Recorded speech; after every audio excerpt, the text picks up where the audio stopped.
Hello, everyone, and thanks for tuning in to Canadians with Disabilities and Their Allies. It's PWD Allies podcast.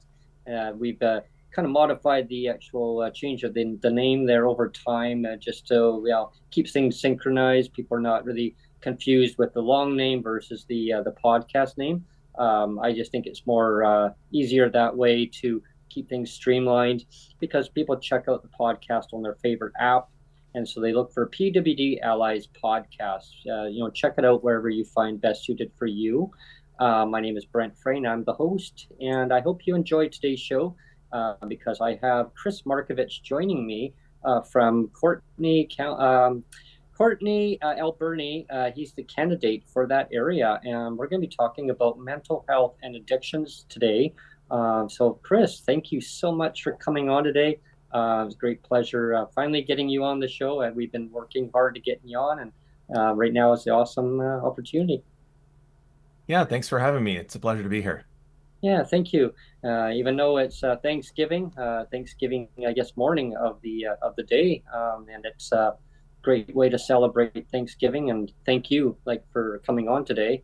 And I'm actually broadcasting from Nanaimo actually today. Normally, I'm broadcasting from Victoria, but we came over into Nanaimo for Thanksgiving weekend. So this is great, and great having you on and talking about the important issues that affects so many in British Columbia, or their loved ones that are family connections.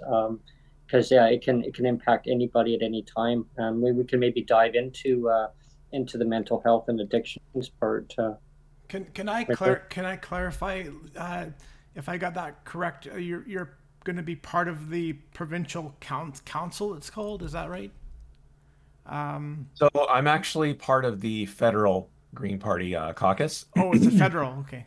Yeah, I'm the critic for mental health and Okay. addictions. So Mm. Okay. I'll be running in next year's federal election. Okay. Oh well, I'm glad I congratulations. can clarify that. But yeah, Yeah. I thought I remember scanning the emails and you said something about being on some sort of committee or something. So I just want to clarify that. Yeah. Yeah, Chris is the critic for mental health and addictions for the Green Party, and congratulations on that too, Chris. I know you're quite a strong advocate for that, and bringing the awareness to the issues that affect people's lives very dearly around you, and and also in your community too, to represent your community. So thank you. It's well deserved for you to represent the Green Party on this. Yeah, thanks very much. And it's definitely a personal journey for me as well. I Yes. had my struggles with addiction in my 20s, and I definitely feel like every day that I wake up is a gift. Mhm. I could have overdosed and died several times over. And so I'm really grateful and thankful, especially on a day like this, just to be alive. Mhm. And I feel like that I definitely owe something, not just to the people who were there for me when I needed it, but to community in general to kind of pay that forward. Absolutely.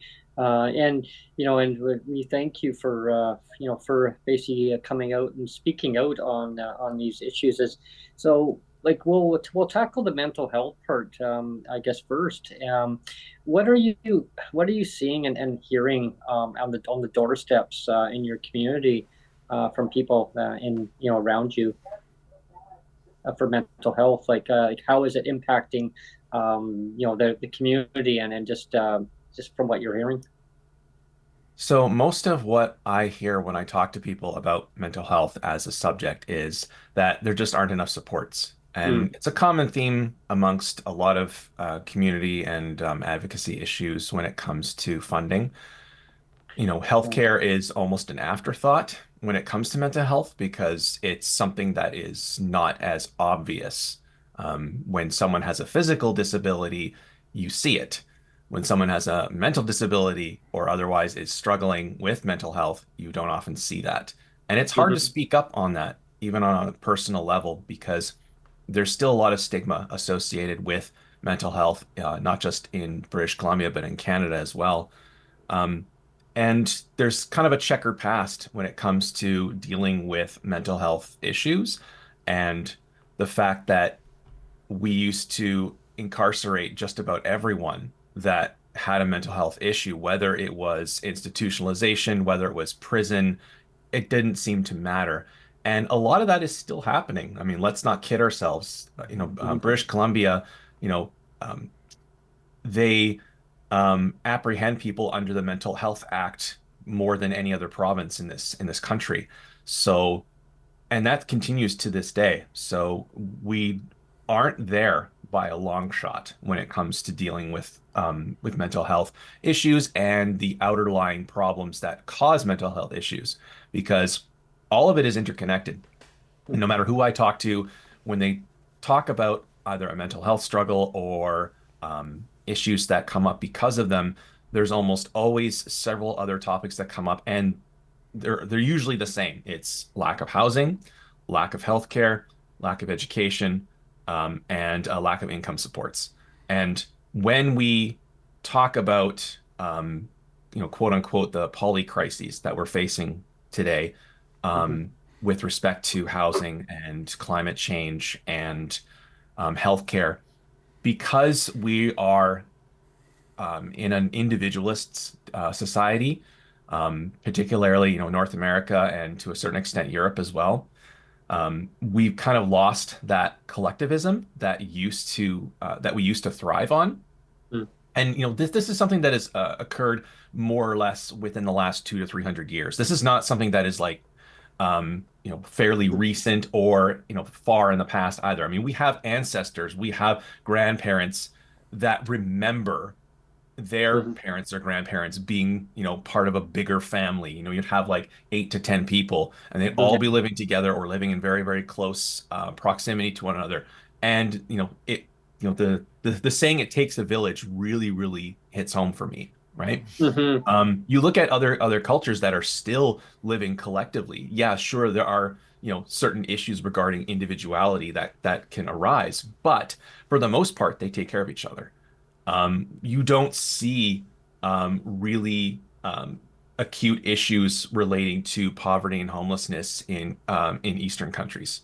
Yeah, you have outerlying areas in capitalist states where there's slums and stuff like that. But when it comes to most in most cultures and their families, they take care of one another from the start to the end of life, and that includes after after death care as well. Like everyone pitches in and helps, guide that person from the time that they're born to the time that they die. We don't do that here. In Mhm. fact, people rack up 10 to 20,000 dollars of bills just in funeral expenses. Yeah. That's Yeah. something that doesn't get talked about a lot, Yeah. but it happens. And we saddle ourselves with all of this debt because we feel like we have to always be looking out for number one all the time. We only can only depend on ourselves. We can only achieve what we can if we, give it 110% and never take a day off, all that kind of stuff, right? So mental health is such an afterthought when it comes to the kind of society that we're living in right now. And that's a big problem. Mhm. I wondered. Uh, Sorry, yeah. Brent. Go ahead. Yeah. I Yeah. just wondered if you wanted to compare and contrast provincial policy versus federal, because I think that Mike Morris is a huge supporter of this channel. He's been on this channel a lot, so he's the federal side, and then you have Sonia Furstenau now is running in this coming election, and I just wanted to see if you're well connected with Mike, and if you can compare contrast federal versus provincial, because one of the things I can say about for example, Sonia Furstenau is she's running big on more localized health centers, like having the medical care like in localized rather than like this huge top down where it's like all this administration. She's talking about localized care. So I wanted to get your feedback on that, provincial versus federal, and yeah, Yeah. It's a good just scenario. Yeah. basically that. Yeah. Yeah, so it's unfortunate I haven't had a chance to meet with Mike personally yet. Everyone has just been so busy getting back to the parliamentary schedule that we haven't We haven't met as a caucus where he's had the time to be there. So that's still to be continued. But what I can say is that the way that the provincial Greens have handled this is nothing short of amazing. And the dogwood model really offers that kind of community, that collectivism that I talked about in terms Hmm. of healthcare and mental health care, because it doesn't matter what policy you set either at the provincial or federal level. If you don't have the community bought in to that kind of policy or to Hmm. that kind of care, then you're going to get these silos where people aren't talking to one another. Then you've got endless forms to fill out at one level or another, and then you've got 6 month, to 18-month waiting lists because no one seems to know what the other one is doing. And that's what we've Yeah. been doing for many, many years. I mean, didn't start with this government, obviously, but It's been a ripple effect. yeah, exactly. It's been a Yeah. ripple effect that's been going on at the very least since the late 90s, early 2000s. Hmm. And the with the population figures increasing in the way that they are, we just haven't had the infrastructure built to suit that population increase. And of course, we hear a lot of rhetoric from the right saying, "Oh, we got too many immigrants, we got too many people coming in, we got too many of this, too many of that." That's not the problem. I mean, the birth rates are at their lowest rate in North America in decades. So that's not the problem. Yeah. The problem is that we haven't built the resources that we need to accommodate the population that we have already. We're already at least 20 to 30 years behind in terms of not just healthcare, but our transportation infrastructure, our finance sector, our technological sectors. We're always trying to play catch up when it comes to building and maintaining our infrastructures. So, with Yeah. respect to what's that? Yes, yeah, most definitely. Because I remember back in the early 1990s, Chris, they had different like town hall meetings, and they had a big convention. I went to a convention one time, and they're talking about transit infrastructure. And when the before TransLink was formed, it was actually BC Transit, and there was an architecture who designed some of the transit over in Europe. And he actually was over, and he had a blueprint done and showed what the whole system would look like, all the way from West Vancouver, all the way from Horseshoe Bay, all the way to Chilliwack, and a whole tunnel system. And he said a tube system, and it would be done like rapidly, fast, cheaper, because material was cheaper and less, expenses, long-term expenses, overruns, right? And they turned them down. They turned the guy down. They said, well, we have our plans in motion. He says, but if we don't start building now, we need to build for the future. If we don't do now and build our infrastructure, we're going to be in a real mess. And nobody believed him. Nobody believed him. He says, so I'm glad that you brought that topic up, because it's so important that we need to not just build housing, apartment buildings, townhouses, you name it. We need to build all the infrastructures to go around with it, like the rapid transit LRT. I mean, I don't know. Some people say SkyTrain. Some people say LRT. I mean, whichever is the cheaper model in the long run. I still think LRT is the better way. That's just my view. Yeah. Because you I can was get gonna get more it here areas in to Newton, cover. and they kiboshed it, so I was sad about that. But I know, I know, I I was know. gonna say too, like Brent and I are old enough to remember Riverview here, uh, in Yeah, uh, in Coquitlam. BC.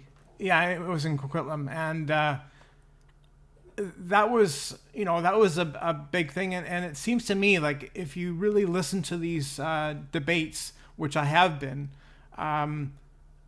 David Eby, I'm talking provincially now again, but David Eby has kind of doubled down on this idea that that the care should be involuntary for people with mental health issues, and with Riverview it was mental and physical, right? Like everybody was just put away, and just like let's forget about the people with physical disabilities and mental and I'm worried about that happening again, and David Eby has said, "Oh, don't worry about it. Like I've got this, but I don't know. I don't know if I trust the man too much." Well, what is I was going to quickly jump in here before I pass it over to Chris here right away is I mean it was shut down. Riverview was shut down when Gordon Campbell, the premier at the time, I mean way back when, he shut it down. And but any since then, there's been no institution, like no place to actually get, or I mean, or any facilities to get people the proper help that they need going forward. And Mm-hmm. I just wanted maybe Chris, your observation on this, like where do you see things at with this crucial critical situation that we're going through in the province?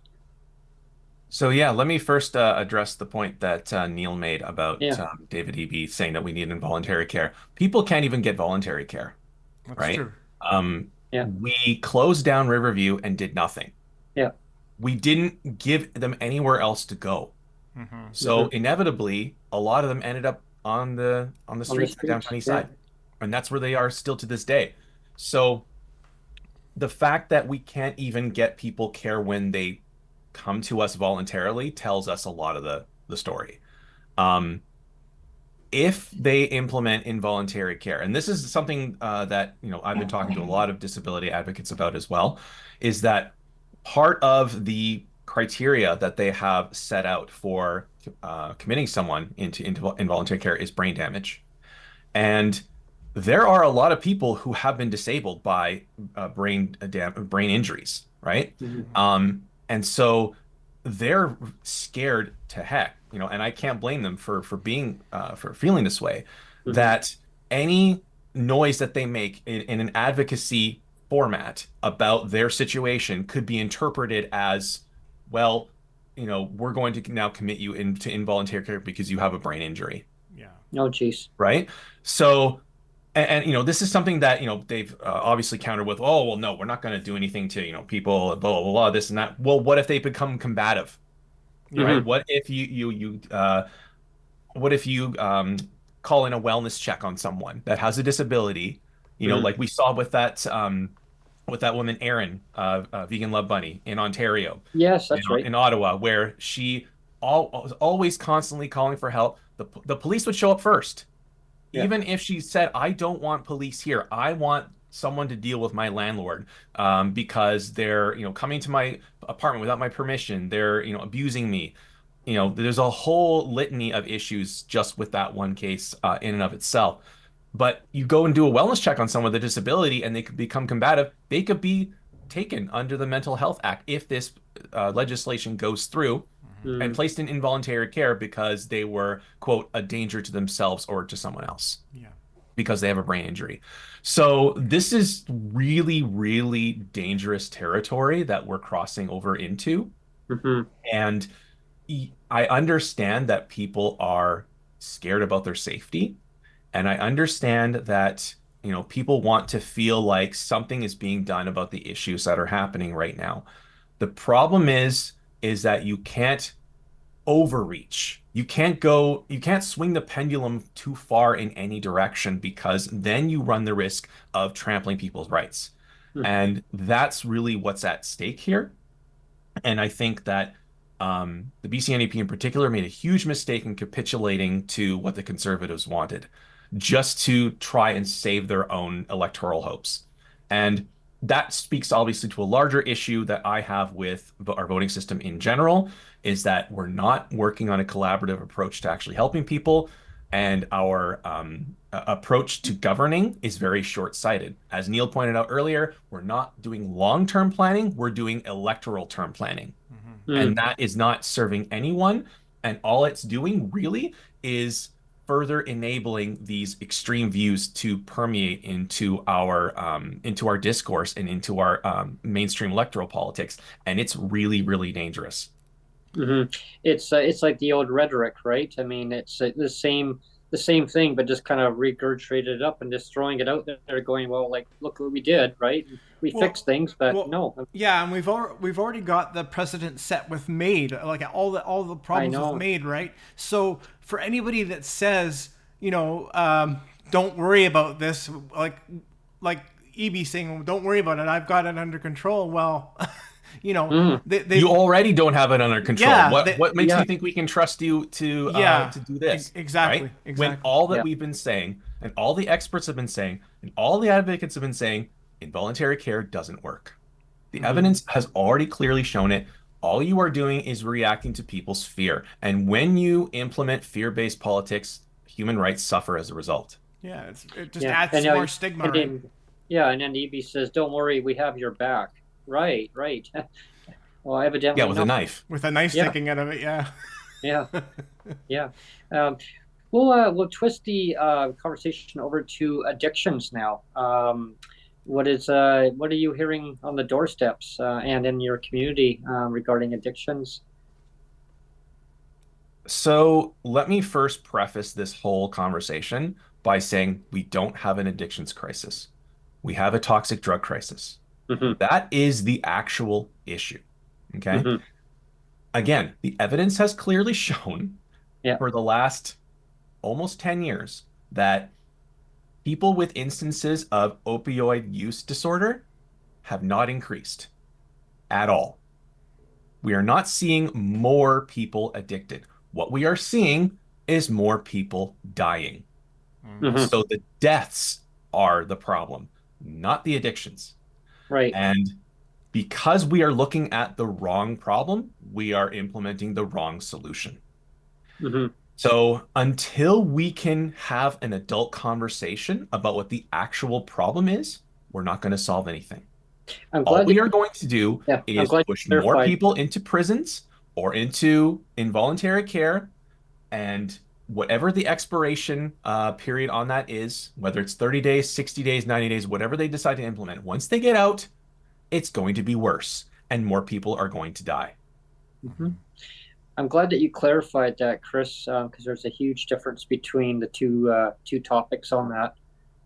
Yeah, Yeah. I hear that quite a bit in the community where I am, and as I told them, tune in. I mean, listen to our discussion that we have on this because it is so important. And there's that misconception, right? And once once upon a time, if someone is like you get a circle of people, right? You start the conversation out, and by the time it gets around to that circle and gets back, it's completely distorted, and the The whole game of message is telephone. not right. Yeah, Yeah, we used to Yeah. play it as when we were kids all the time in school. yeah, You yeah. you We just did that. get one word or one phrase, Yeah. speak it into, the Yeah. kid's ear.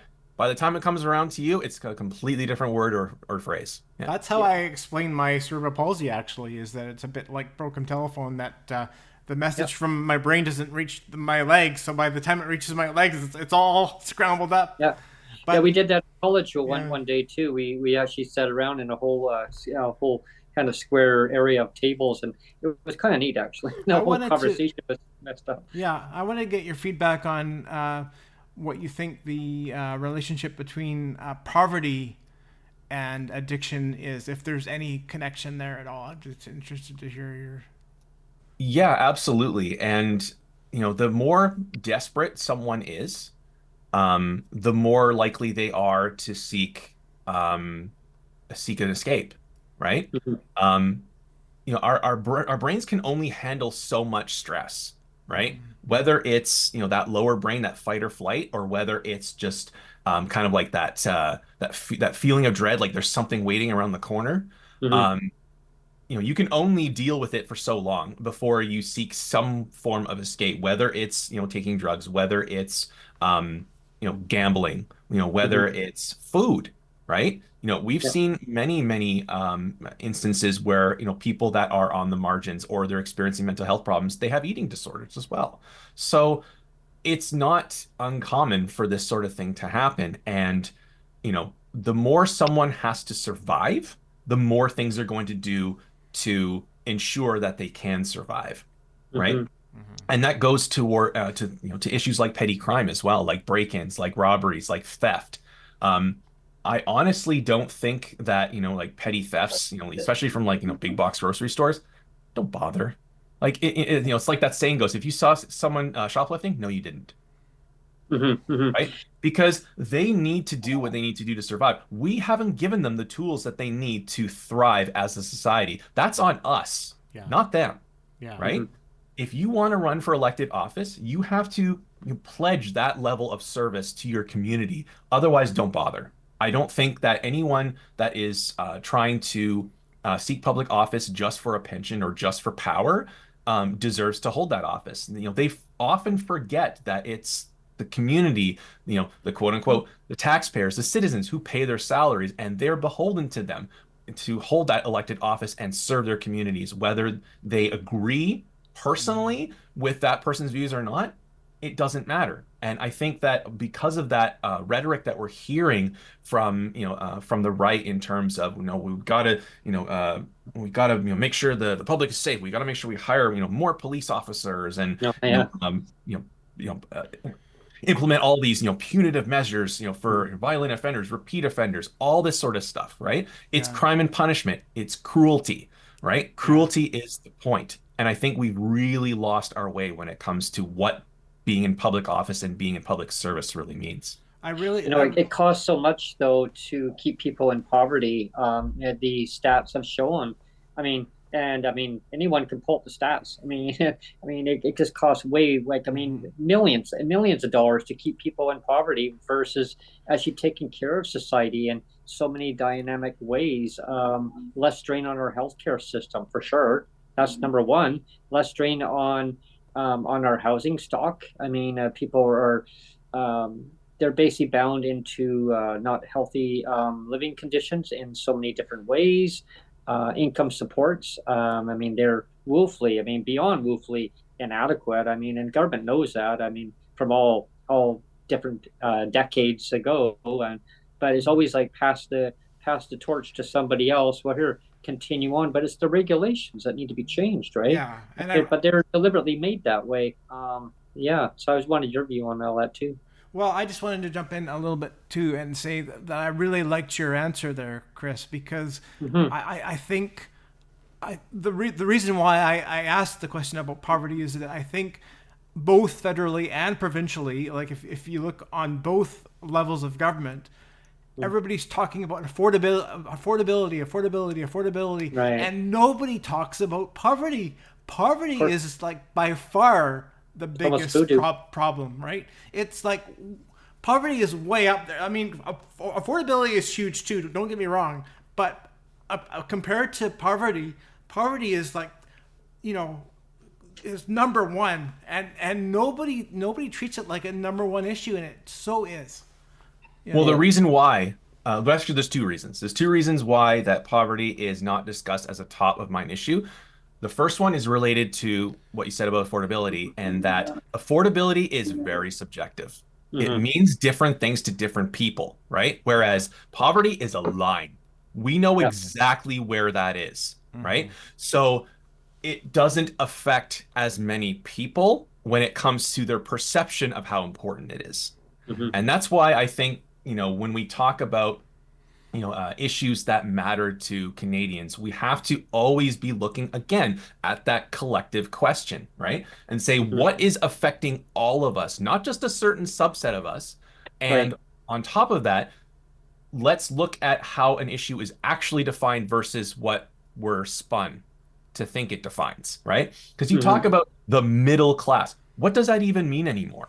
Exactly. Right? Totally. The middle class now, like if you look at median and average household incomes, we're talking like $150,000 a year. Who makes that much money anymore?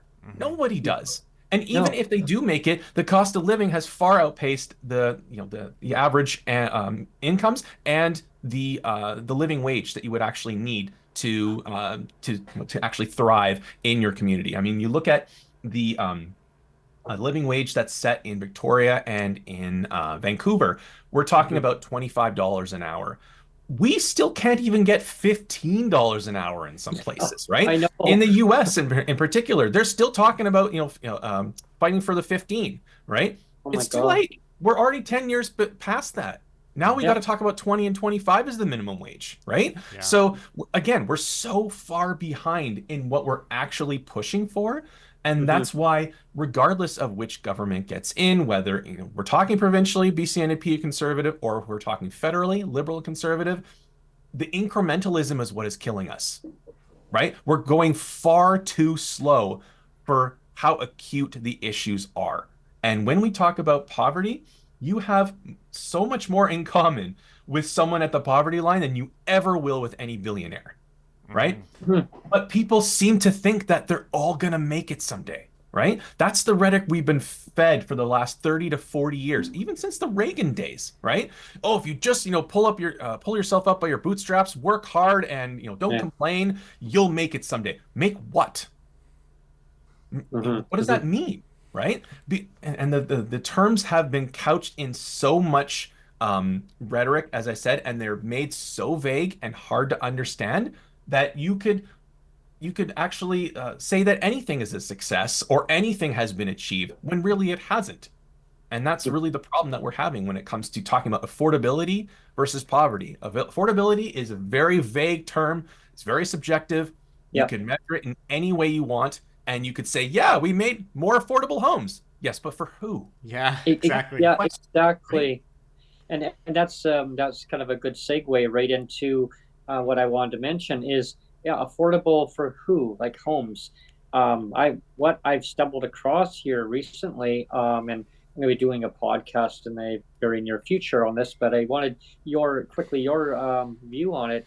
Is there's a lot of corporate landlords, Chris, that are recommending, keyword recommending, but of people having to make anywhere from 68 to 73 up to $97,000 in order to rent a place that's maybe $1,800, $1,900 a month. In some cases, 2,100, depending if it's a 1 or 2 bedroom. But there is, a lot of communities now. It's hard to even find any place for less than $1,900 for a 1 bedroom, let alone 2 bedroom at say 2,200.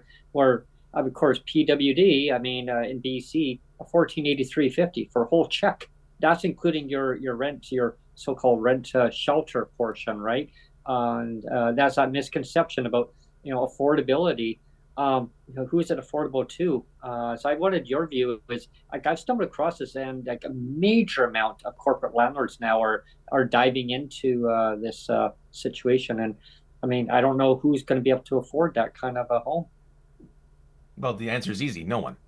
Yeah, and it's just And scale, right? It's like 30%. They're recommending. yeah, It's like that's people at right. Yeah. Well, 50% now. 30% The of number's what? way up there. 30% of what, right? Yeah. There's obviously two or three big issues with this question. And the first one is obvious that people with disabilities need to be raised above the poverty line. And I know the BC Greens have brought out some really good policy on that for this provincial election. They're recommending doubling the disability rates, ending the clawbacks against spousal caps, and increasing the disability assistance rates as well. So, and just to get to a nominal level so that you can Hmm. live, right? But the other issue to your point about the corporate landlords, I live in a building that's managed by an REIT, Real Estate Investment Trust. So Yeah, me I too. know Yeah. firsthand what Yeah. it means to live in a building that's corporate owned. And part of the issue too is that we still haven't closed the loopholes on vacancy control. Yeah. Because any landlord at any time can say, well, we're going to do some renovations and rent evict you, and then they jack up the price to the commercial rate or whatever rate they want, Mhm. and then they kick everyone out, and then no one has anywhere to go after that. We saw that in Burnaby happening for many years. It's still happening, Mhm. and until we address all, not only the loopholes, but also the disparity in the income level versus, levels of rents, because forget the supply, right? Right. Yeah. We have buildings that are being erected right now in Campbell River, in Courtenay, in Comox, all the way down through Nanaimo, Victoria, all the time. They're big, big developments, right? Hmm. And they are still charging market rates. We were told in the Comox Valley that when Broad Street was going to build a bunch of apartment complexes, that there was going to be more affordable housing. Again, that couch Yeah. term, The word affordable housing. affordable. If you look on their website, a 1 bedroom is nearly $1,900 and a 2 bedroom is $2,300. No one Wow. can afford that because wages have not increased with the rate that the rents have gone up. The other issue related to that is we need a land value tax Hmm. on all of these properties that corporations are buying up. There's no incentive for them to keep the rates low because they're not being taxed on the holdings, right? If we could implement a land value tax and use that revenue to boost people's incomes with a guaranteed livable income or a basic income, then we wouldn't need to worry about this kind of problem. But we're letting them just keep all the money. Well, yeah, exactly. And then that's the other issue on it too is a lot of the landlords, I mean, even my building, the one manager says, "Oh, well, the investors want a rate of return." And I mean, that's why they're investing in it. I said, housing doesn't need to be treated as a commodity. People want a place to live, sir. I mean, what happened to the mom and pop type of outfit? Oh, well, this, my boss basically bought this place way back when. And I said, well, I'm sure maybe they were having some financial difficulties keeping the building going. So why didn't someone help them out, so that they didn't get sold off to you guys? I mean, no offense, but they're like, well, are you not happy here? I go, well, I'm happy, but I don't want to complain that something's breaking down in my unit, because if I do, you're going to want to renovate me and then jack up the rent to the next tenant and make over double the amount in the rent. And Yeah, that's, exactly. yeah, Yeah, exactly. And there's that political cartoon that I've seen several times where the serfs are talking to their landlord and they say, "How did you get this land?" "Oh, my father gave it to me." "And how did he get the land?" "Oh, yeah, he bought it from somebody else." "How did he get the land?" "Oh, he fought for it." "Okay, we'll fight you for it." yeah, Right? yeah, yeah, Because ownership of land is such a colonial imperialist idea. And the fact that we still use the term landlord is really telling, Yeah. I know. right? Yeah. Because that's Yeah, where it comes from, right? It comes from those medieval days where you literally had people who lorded on the land and they had their serfs who tilled the land for them, and that's why we have lawns too, right? It was a symbol of opulence and of wealth, and that's another conversation that we can get to. But yeah, Mm. when it comes right down to it, there should not be any private owners of land that people need to live on. There really shouldn't be.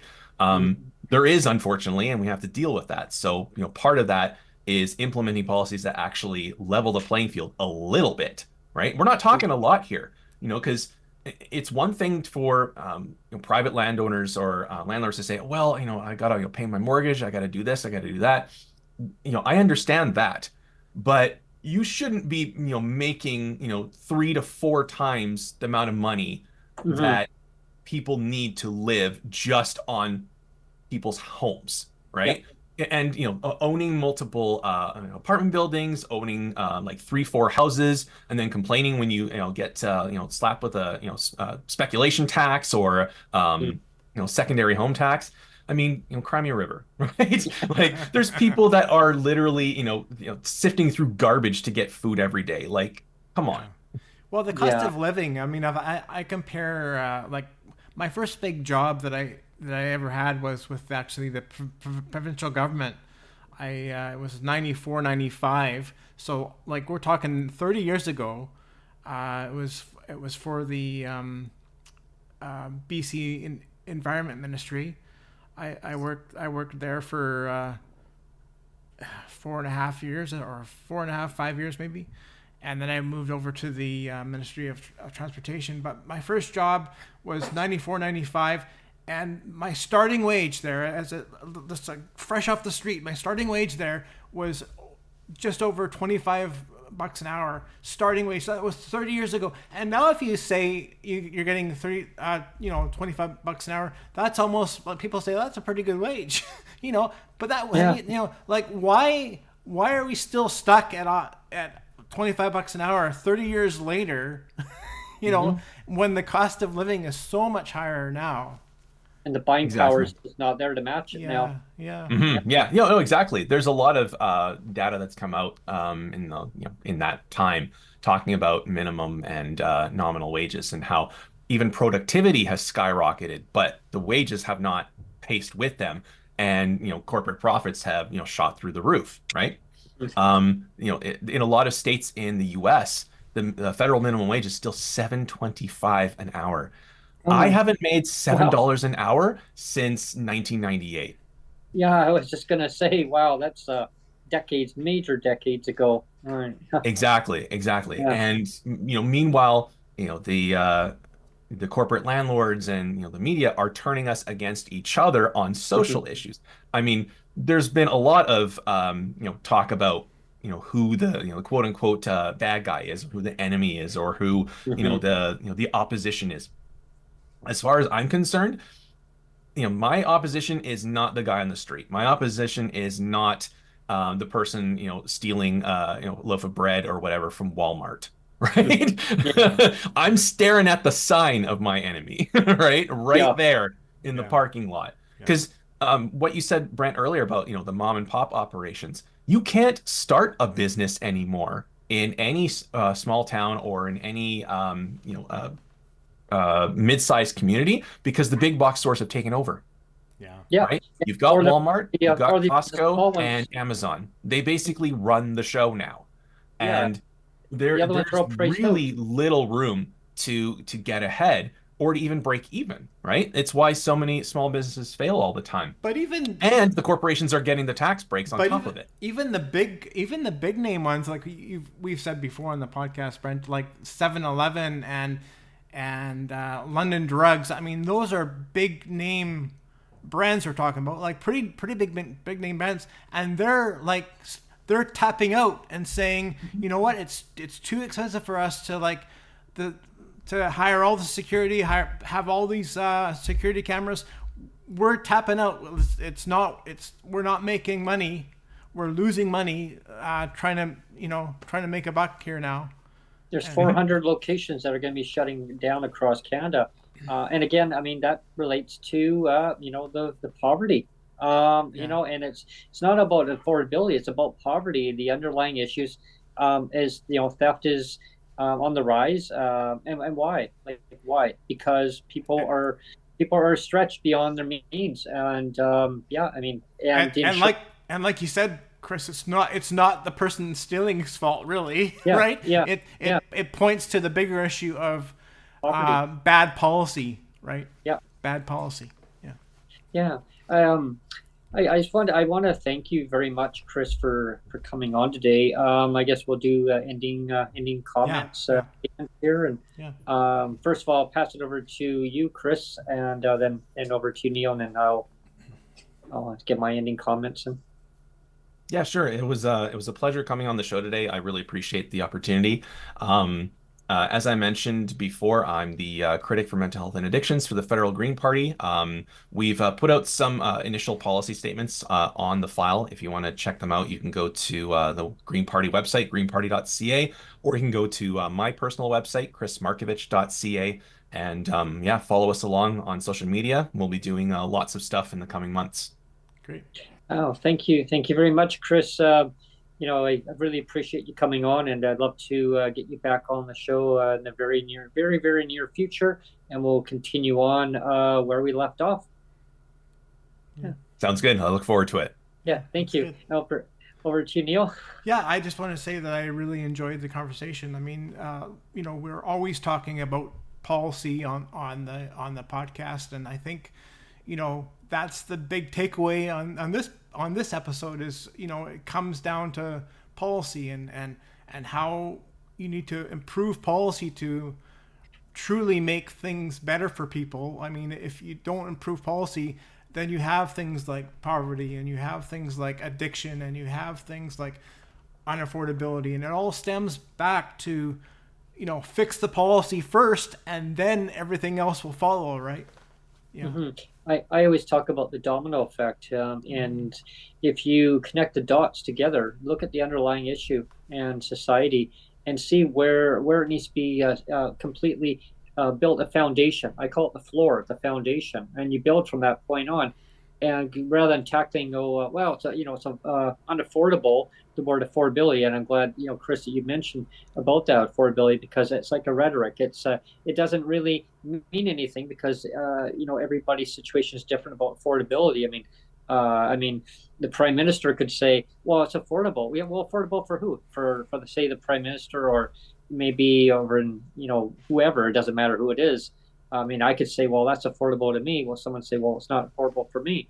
When we look at the poverty levels, financial support across our beautiful country, um, you know, a wealthy country that should take care of their citizens one way or another. I mean, I always hear the stigma of, oh well, disability ends at 65, right? No, it doesn't end at 65.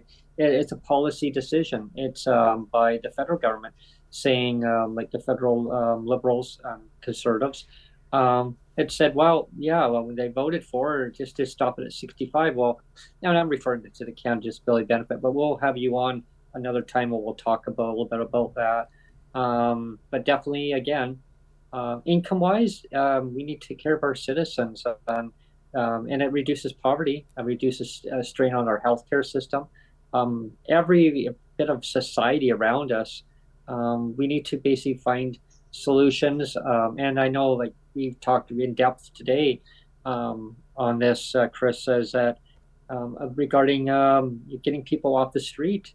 I mean, how did they get onto the street, right? So we need to reverse it back the other way of finding where the source of the problem was and tackle that. Yeah. So I want to thank you again. Such a great conversation today on this, and we probably could have done a whole hour or over hour segments or more on this topic for sure. Yeah. So thank you, Chris. And I look forward to having you back on very soon. I want to thank our listeners and our followers today for actually following along with us. Please subscribe to the channel. Stay up to date on all the local podcasts and Breaking with Brent segments, traveling segments, whatever it is, the coffee time. I haven't done coffee time for a while, but coffee time with Brent. So there you go. maybe check out the segment that I did a coffee time with Neil just recently. There you go. Yeah, Tim Hortons.